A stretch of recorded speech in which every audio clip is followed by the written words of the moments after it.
Open meeting now, I went over them. You're good. We're good, Mhm. thank you. We have a quorum, call the meeting to order. Minutes for review and approval of December 19th regular meeting. Motion made and seconded. Additions, corrections, comments?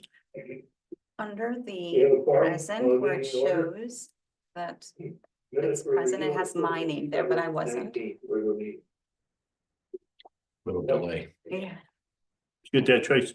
I'm sorry, no. Under where it says present, my name is displayed there, but I wasn't. Okay. Yes, We're trying to give you extra. I know you're trying to do that, but I have.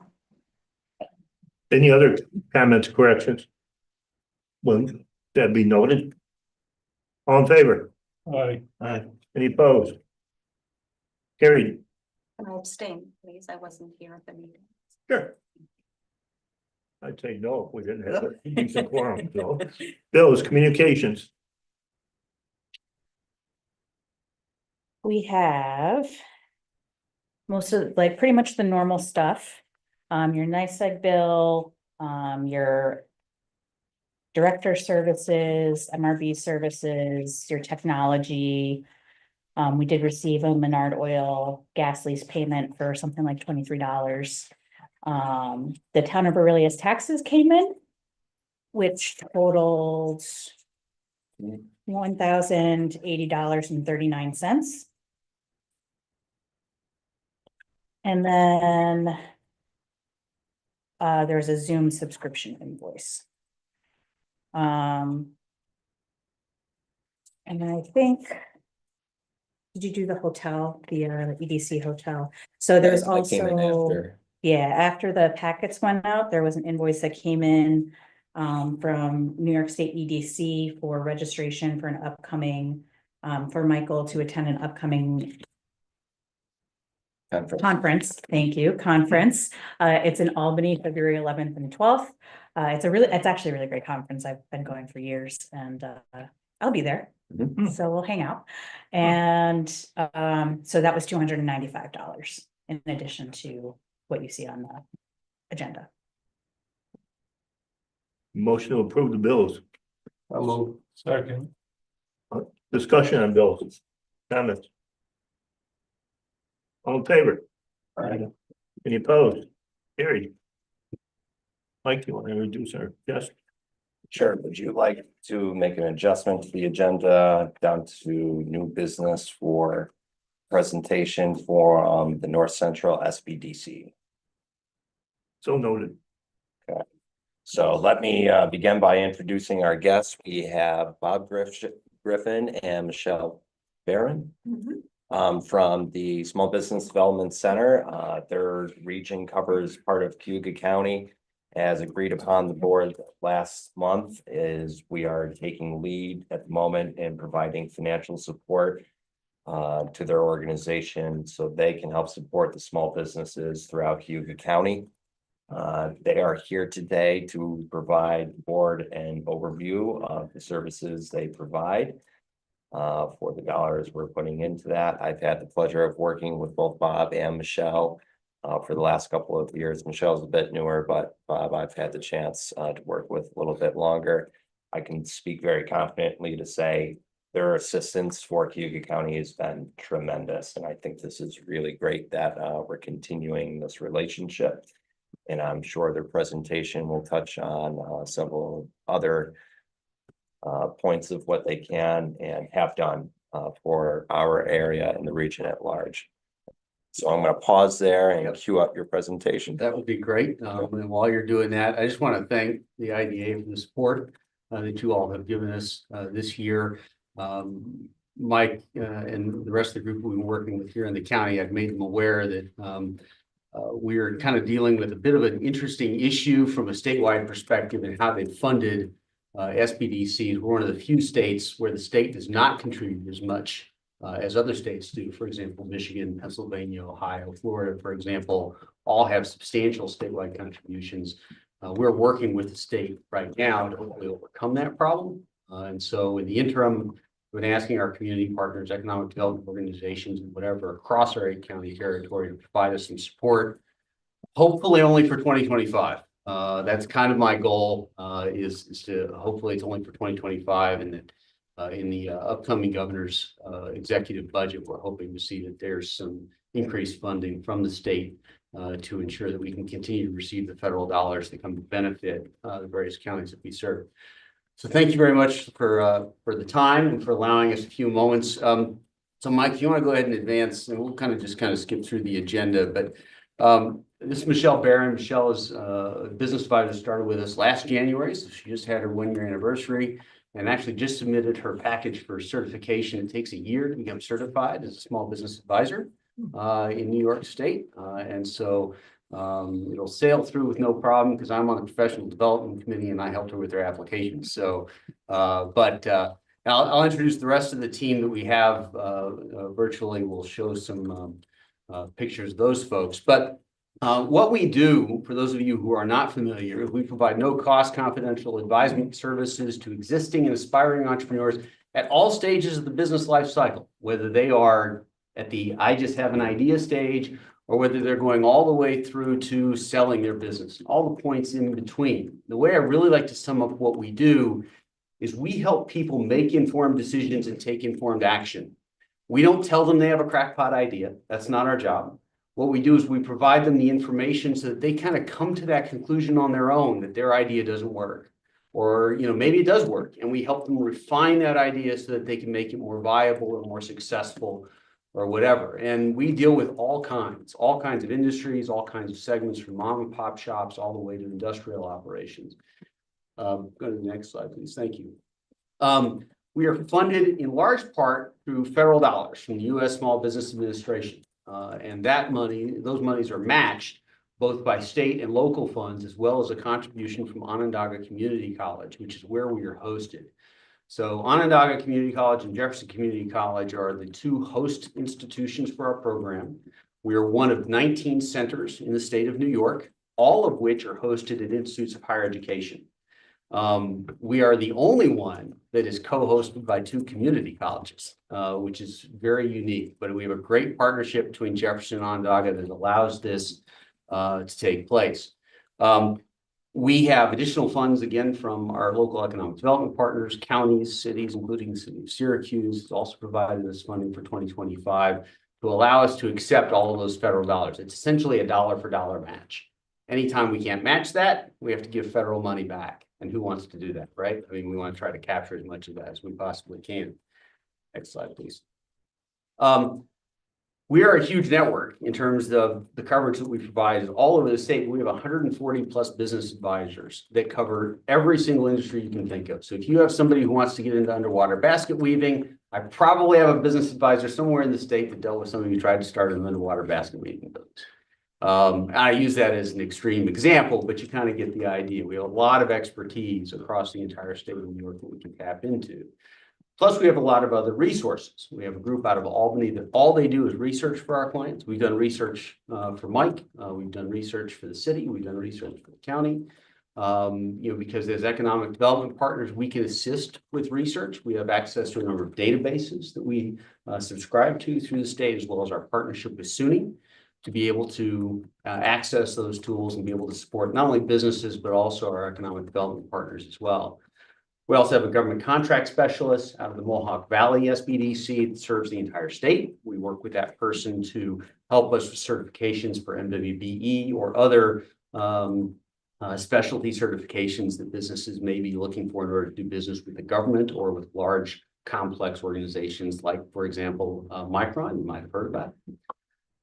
We also have a tech advisor out of the Binghamton Center, as well as other specialty advisors across the state of New York that we have been working with. Excellent, thank you. These are kind of our core services. So this is kind of where we live. First and foremost is, again, market research and industry research. Again, information, allowing folks to make informed decisions and take informed action, so providing data. We also do a lot in the financial space. So we can do financial projections for people. We can also do financial analysis. So if there's an existing business that is maybe struggling or is looking to expand, we can do a deep dive financial analysis with that company to help them identify opportunities for improvement, and also do peer comparisons to see how are they doing against others in their industry both on a regional level as well as a national level, to kind of help them, again, make decisions about their business going forward. And then we also live in the startup space. We've kind of been accused in the past of being a startup factory, that we tend to work primarily with startups. Probably about 80% of the clients that we work with do tend to be focused on startups. The remaining 20% are existing businesses. So we do a lot of startup assistance, educating them, getting ready for lender readiness, helping them with business plan writing and things like that. Again, guiding them through the process, not doing it for them, but guiding them through the process to be able to empower themselves to be successful in their enterprise. And then there's a whole host of other services that we provide that really cover the gamut of all of the possible things that anybody would need to know about starting, operating, managing a business, expanding business, selling a business, and all things business related and compliance related. And we'll be able to provide a copy of this to you if you'd like a copy of this presentation later. This is our regional staff. So I'm the regional director. We have an assistant director, Keona Kelly. The other 6 photos on there are business advisors, and the last one in the lower right-hand corner is Jamie, who's our coordinator. On that screen, there's about 260 years worth of small business ownership, management, leadership experience, that we bring to the party. And this is probably, I think, one of the top teams in the state of New York, and you'll see in the numbers here that I'm going to share with you why that's the case. We cover 8 counties. We expanded in August of 2023 to absorb the Watertown Center that was based at Jefferson Community College, which is why we have the Jefferson-Onondaga relationship. So we cover all of the 6 counties that are in white there, from Alex Bay down through Onondaga County. And then we split service between Binghamton University and our center with Cortland County. And we also split service for Madison County with our Mohawk Valley SBDC. Basically, it's client choice. They tell us which center they would rather work with. Usually it's based on geography or convenience of some of their case. Maybe they've worked in Syracuse or something like that. And they may choose to work with our center. Geographically speaking, this is the 3rd largest SBDC territory in the state of New York. Next slide, please. So I like to kind of share numbers to kind of put into perspective really what we're talking about. And so, you know, a heat map is kind of interesting because it shows kind of where the concentration of activity is. And what's interesting about this is not the fact that Onondaga leads the pack or even the fact that Jefferson County is number 2 on that. What's interesting about this that you can't see is our number 1 zip code is actually in the city of Watertown. And the reason for that is that there is nobody else doing what we do there. We are the only business technical assistance provider in the city of Watertown. And so by default, anybody looking to start a business up there usually ends up contacting us. You'll see some green splotches from around the state. That's because we do have some specialty providers in our office. We have an international trade specialist. I am also a certified exit planning advisor, so we sometimes co-consult with other businesses across the state of New York who need some specialty advisement that can't be provided by other centers. So kind of looking year over year, I like to kind of see kind of where we stand from a geographic perspective. And what we saw was a slight decline in activity in Cayuga County. And in part, this was largely due to what was happening with CCIDA and, you know, the transition that went on there. I'm optimistic about the path that we are headed down now. Our relationship with the IDAs, both here at Cayuga County as well as ADA and the city, are excellent. And we continue to have positive conversations about how we can try to support what they're doing. And that's really the way I kind of view it. We are a support organization. We are here to help. We provide the technical assistance to the businesses that hopefully prepare them for the incentive programs, the IDAs, and the local development corporations have available for those businesses who may be seeking those things, as well as preparing people for lender readiness and so on. Next slide.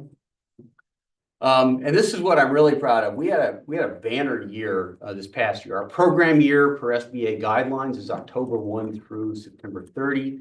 We were, I think, number 2 in the state in terms of capital infusion, which means all of the economic investment into an enterprise. It's loans, grants, personal funds, family, friends, whatever was actually invested into a business. And this is only what we were able to document. It was about $22.5 million in our 8-county territory.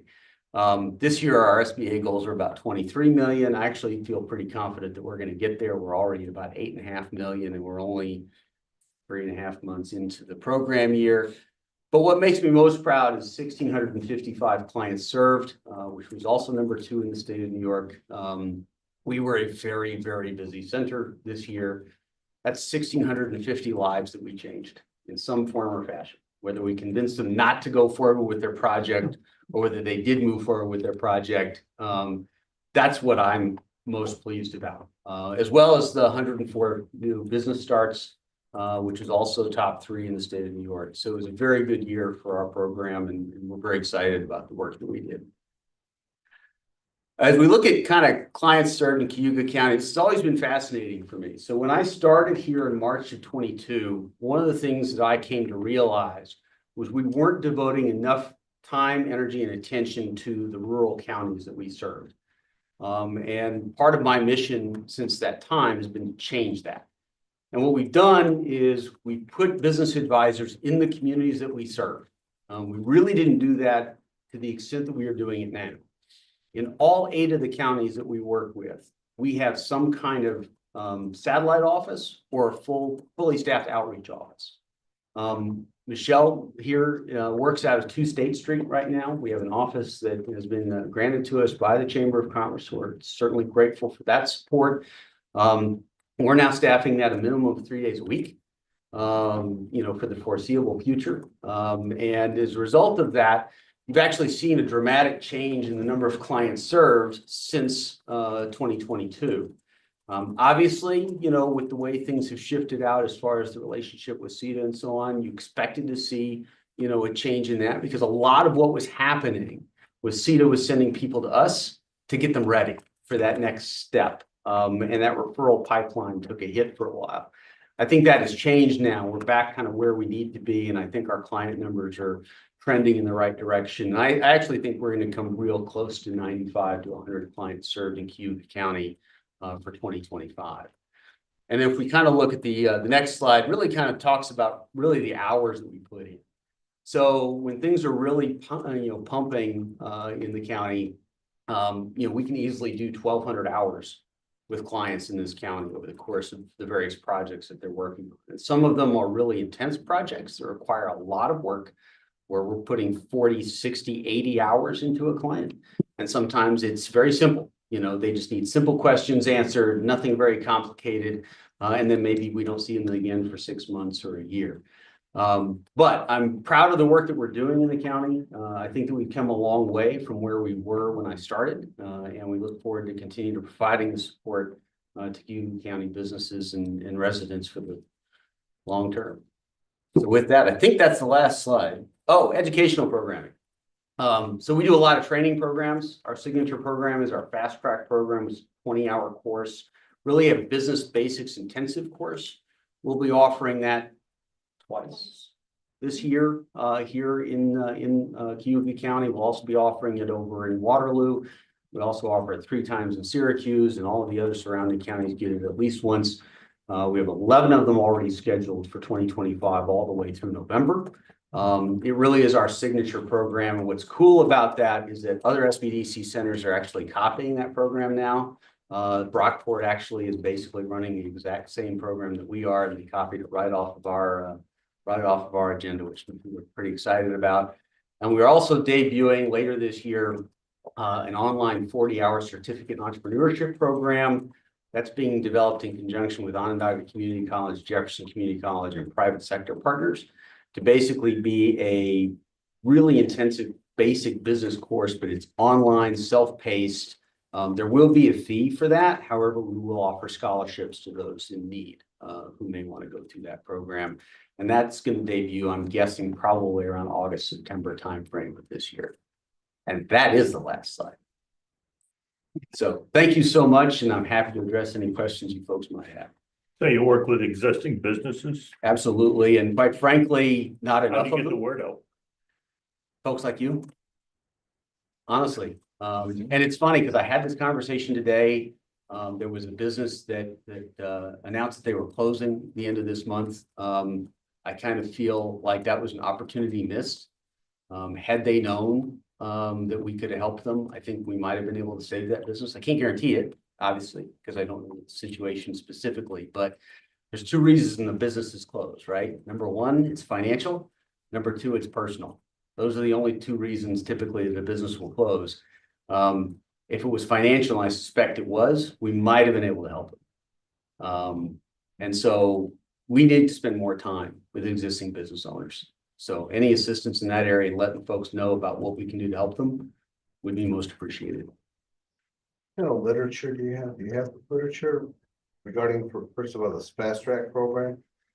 I mean, if somebody wants to do that, how do they go about finding out more? Just come to our website. So everything is at northcentralsbdc.org. And I'll also be able to provide you some business cards that you can share those out with people as well. We publish our fast track calendar on our website. So it's updated right now. We have all the registrations available through March already. And I think we'll have the April one. Once we have the location validated, we should be able to go with that one in the next week or so. Yeah, that'd be great.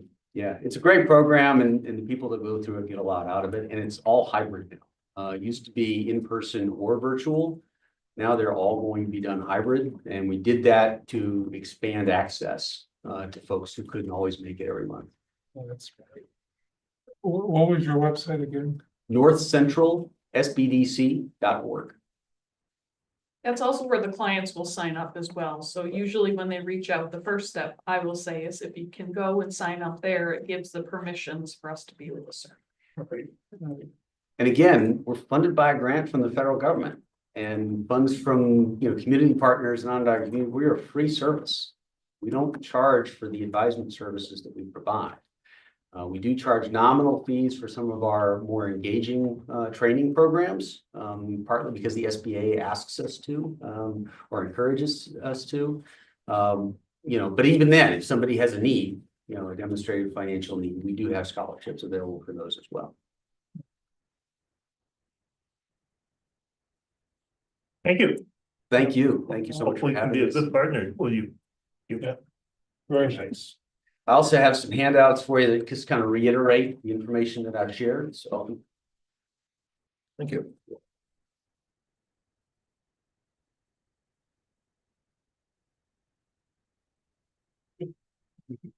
Yeah.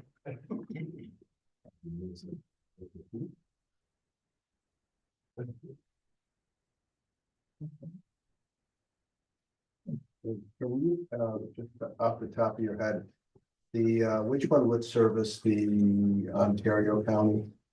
Brockport. What, what would the website be? I don't have that off the top of my head. I believe it's actually housed through the brockport.edu website. I don't believe they have a separate domain name for theirs. But if you just contact me, I can connect you directly to their director. I work very closely with them on a number of projects. That'd be great. You have business cards, you think? I do. Yeah. Should have probably handed that out at the same time.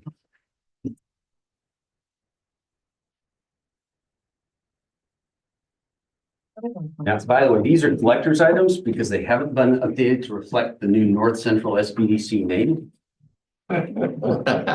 So treasure these. SBDCBrockport.org. I can give you one. Thank you. Thank you so much. Yeah, appreciate it. John, Oh, it's SBDCBrockport.org. Sorry, I think I said Thank wrong, you. but it's org.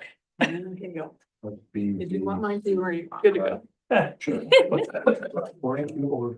Thank you. We appreciate you giving us your time. Thank you. Absolutely. No, I appreciate the partnership. Thank you both so much. Thank you. You're taking me, let me know.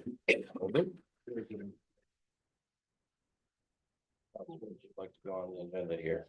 You. Right, okay, so moving up to item number 4, executive director updates. As always, written report is in your packet, but I do have some walk-on items for additional consideration.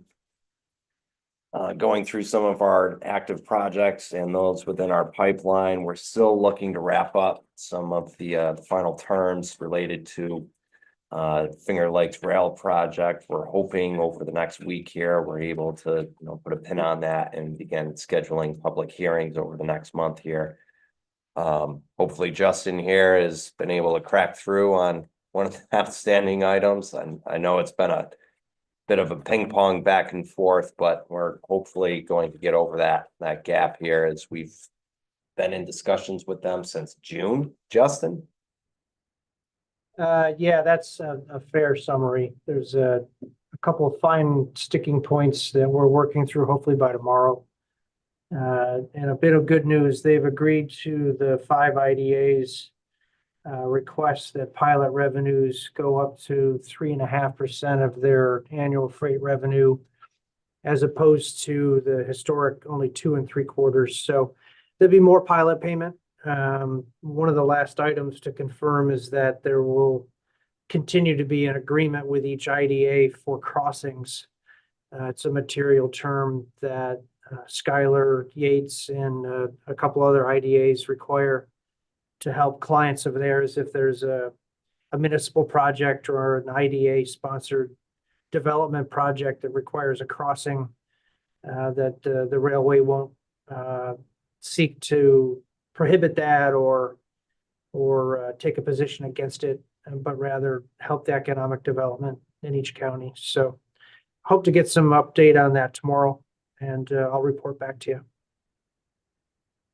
Thanks, Justin. So that's a big hope there, and we've been trying to, as I mentioned, wrap up this last point there, and it's been a bit of a sticking one, and hasn't helped. We've gone through the holiday season, so that's caused a bit of delay as we were getting some momentum at the end of the year there.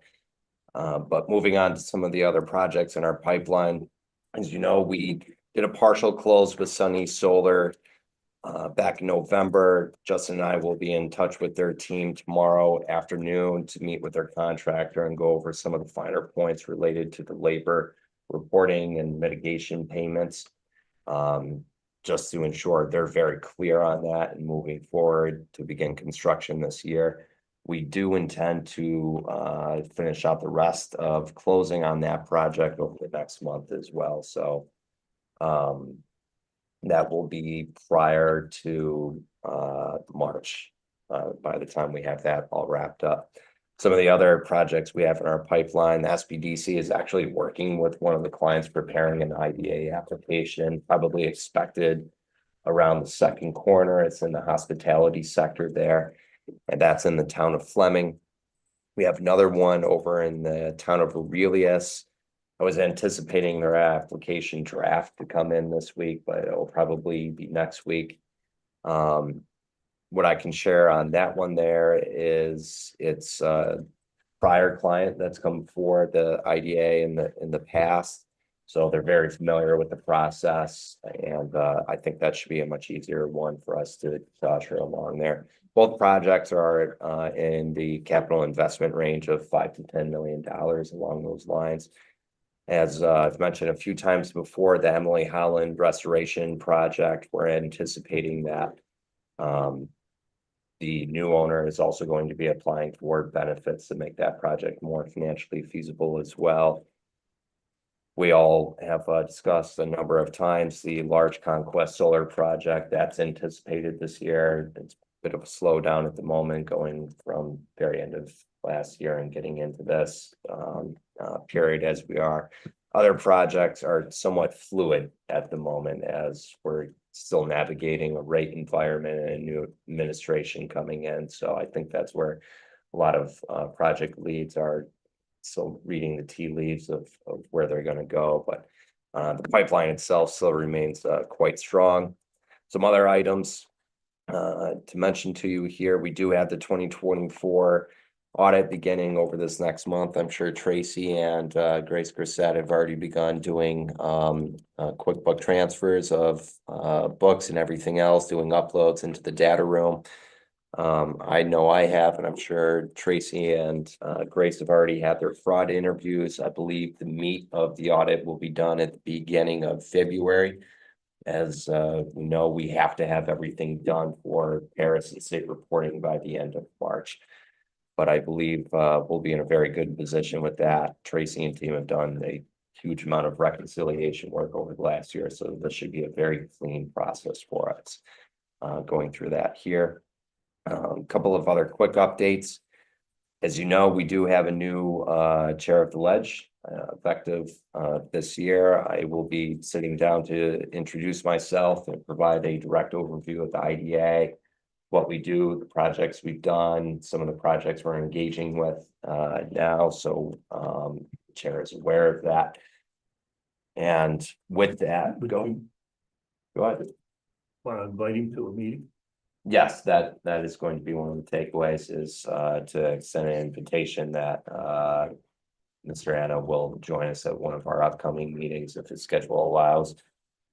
And trying to tie in with that, one of the outstanding questions I will have to Mr. Anna is his vision for economic development in the county at large. Is we're still navigating the IDA's role in all of that, is we want to, partner with and have a parallel direction of where the county would like to move on everything. So tying that into the next item here, which is over in unfinished business, but I'll touch on it now, is with office space. Taking a look at that, I did go with Gina yesterday to look at 2 or 3 spaces from Joe Bartolotta, 1 on State Street and 2 over on Genesee. They're all within consideration. I think Gina can speak best to it right now, but part of it is what the overall plan is going to be. And that's, again, one of the issues we have is establishing, do we get something that just works for us? Or more of a one-stop? As we've discussed in the past, we do want to co-locate with SBDC, with CCDC. So we want to make sure there's available space for all in that. But if there's a larger one going in of, that means more staff, then that's a different space and size requirements. So we are still. If you guys sorted out what you're gonna be doing, or. So we're still in the mindset of temporary space this year, and then evaluate permanent space once we lock down a temporary one.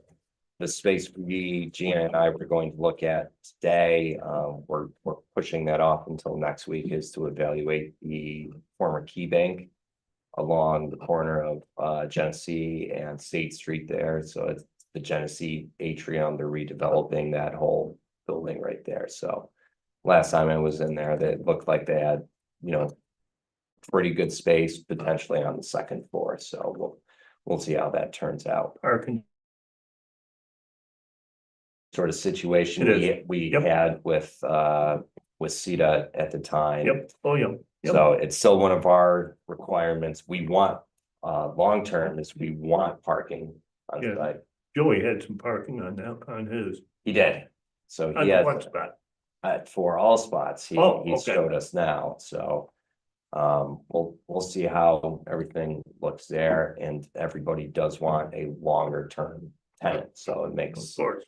everyone a little gun shy when they're talking to us right now. But as Gina explained to Joe, depending on our needs and requirements, we want a minimum 1-term lease with an option to renew. So that's our intent right now. So. Yep. That's everything I have here, but I'm happy to answer any other questions. There's a couple of items for executive session, but I won't explicitly call those out here. But those aside, happy to answer any questions. Reported treasurer. Great. So you'll notice that you have 2 sets of financials in your packet this month. The first set is dated December 30th. This is kind of the set of year-end financials before the year-end entries, because for the audit, we always have to move some things around, and it changes how the balance sheet and the P&L looks a little bit. So the set dated December 30th is before those entries, and then the set dated for month end, or just showing as December, is after the year-end entry. So you can see how things have moved or will move around There's still some entries that we're gonna need help with from the auditors around the sewer transition. I think I've mentioned that the last couple of months. So you're still gonna see between these financials and the audit, some changes to specifically construction in progress and your fixed assets. To adjust for that transfer of the sewer line and redirect all of that money that came in and went out related to that. So they already know that we need help with that because it's complicated. So it won't be an audit finding, but they are gonna assist in making those entries and helping us with those entries. So yeah, so this was, the intent here was to kind of give you a set of financials that looks similar to what you see on a month-to-month basis, as well as something that is going to look more similar to what you'll see in the audit. Year end, we're pretty much looking at a net gain, which is great. You've been having some good income from projects, especially those renewable energy projects. Your current assets are in a good space. And that should continue to go up with the pipeline of projects that Michael was talking about. And so your equity is in a really good spot right now. Happy to answer any questions. Motion to approve the treasurer's report. So move. Second. Questions to the treasurer? All in favor? Aye. Any opposed? Thank you, carried. Unfinished business, do we have anything? I don't see my favorite sewer line on. Yeah, so I promised the board at our December meeting, I was going to take the sewer line off. We do have Steve Merritt on. There's a couple of items I think is best discussed for executive session there, but prior to getting to that, we've gone over office space. We had the SBDC presentation. The other item here is Utah updates, That's and new business, yep. this is where I'm going to have Justin better speak to at least a portion of this. As we discussed last year, one of the Utah updates we are looking to incorporate into our policy is around the renewable energy projects. Rather than push that through into this month, there has been an update from state that all projects must now consider childcare facilities on site. And I think Justin can better speak to that as to what our game plan is to incorporate that into our policy. Yeah, sure. The law went into effect in right around Christmas time, December 24th. Typically, when they amend the UTEP section of the GML, they allow an effective date of 60 or 90 days. That allows IDAs to go out and actually readopt policies. But in this particular case, they made it effective immediately. And also the governor and the legislature have an agreement to actually go in and fine tune that before June, the close of the session this year, to clarify some of the childcare characteristics to be considered. So as a practical suggestion, many IDAs, and what I've recommended to Mike, is that the IDA's application be amended now to ask the question about whether it provides any childcare facilities or will support any offsite childcare. And that's sufficient for now.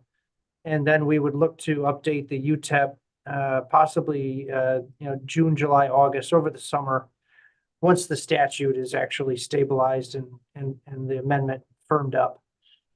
So that's kind of our approach on that. I know the IDA is either looking at or just adopted an adjustment on your renewable energy section to deal with soils. But we can either combine that proposal with the childcare later this year, or do it in a two-step. But the concept is to not go through the process now, only to have to do it 4 months later. We'll get that teed up once we have the final word from the legislature.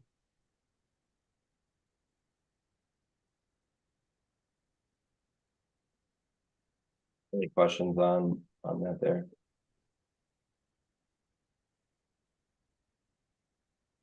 So when do we think that we want to modify the application based upon what Justin just mentioned and proposed.